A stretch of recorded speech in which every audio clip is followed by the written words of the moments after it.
जिल्हा दूध डेअरीकडे जिल्ह्यातील शेतकरी तसंच दूध उत्पादक संस्था यांची 5 कोटीपेक्षा जास्त रक्कम येणे बाकी आहे।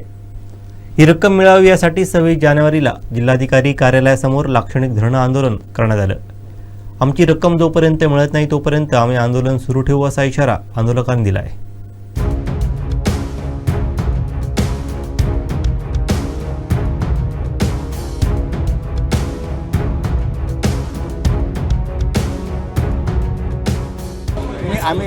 माझं नाव विठोबा नानू टेमकर, आडेलीवरचे भंडारवाडी ग्रामस्थ।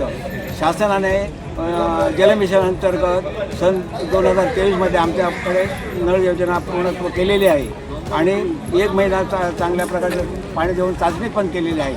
आता जिल्हा परिषदेच्या माध्यमातून त्या पाणी साठा भरपूर आहे, यंत्रसामुग्री चांगली आहे, पण ग्रामपंचायत आम्हाला पाणी सोडायला बघत नाही। एकाच वाडीत या आम्हाला 35 नळधारकांना वारंवार ह्या बाबतीत दाद मागितली।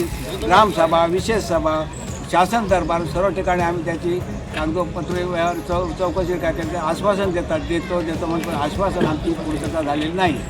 त्यामुळे आजच्या आमरण उपोषणात आमची प्रमुख मागणी आमच्याकडचा पाणीपुरवठा कायमस्वरूपी सुरळीत चालू ठेवणे, पाणीपुरवठा अडथळा निर्माण करणारा फौजदारी कारवाई करणे आणि जो या योजनेवर खर्च झालेला आहे तो कामाच्या दृष्टिकोनातील त्या खर्चाची शासनाने पडताळणी करून दोषी व्यक्तीवर कारवाई करणे, हे आमच्या 3 प्रमुख मागण्या आहेत। माझं नाव मुकुंद पांडुरंग सरनोबत, माणगाव संघ चेअरमन तसेच जिल्हा दूध संघटनेचा प्रतिनिधी म्हणून मी या ठिकाणी येथे आलो।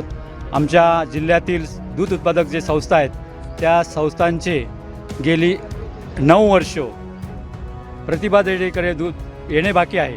तर 3 कोटी 6 लाख रुपये आणि त्यावर येणं व्याज, याच्यासाठी आम्ही अनेक वेळा प्रशासनाला किंवा लोकप्रतिनिधींना, सर्व पक्षाच्या लोकप्रतिनिधींना आम्ही निवेदन वगैरे दिली, पण आमचा प्रश्न कोणी मार्गी लावलेला नाही। आमचं दुःख एवढंच की हे पैसे येणं बाकी आहेत, मान्य आहे, त्याची काहीतरी अडचण असेल, देत नसेल, पण आम्ही सर्व लोकप्रतिनिधींना विनंती केली, ज्या माणसाला तुम्ही दूध पुरवठा यातून केलात त्या माणसाला या ठिकाणी उपस्थित ठेवा आणि जिल्हा दूध संघ, वाहतूकदार आणि त्या प्रतिभा दूध डेअरी यांचं एक संयुक्त बैठक लावा। पण ती बैठक पण आयोजित आजपर्यंत ह्या लोकप्रतिनिधींनी कोणी केलेले नाही।